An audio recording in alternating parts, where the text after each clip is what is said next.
Hey guys, let's take a look at this next question. Imagine f of x here is equal to like the square root of x, and then g of x is equal to, for example, x minus 2. So the question is, can we solve an equation that says f of g of x equals 2?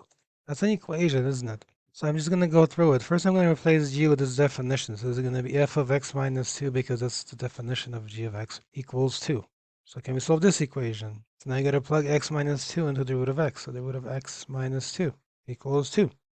That's a standard equation. You can solve it. You can square both sides. X minus 2 quantity squared here will be equal to 2 squared. So that's going to give you here x minus 2 equals 4. So x equals 4 plus 2. So x equals 6.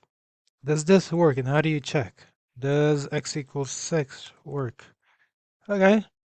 So you're just going to do f of g of 6. You're going to ask the question, does this equal to 2 with a question mark there? Okay, so go through it. F of g of 6 would be 6 minus 2. Does this equal to 2? So it's f of 4. Does this equal to 2? So then you're going to have here f of 4. Does the root of 4, does this equal to 2?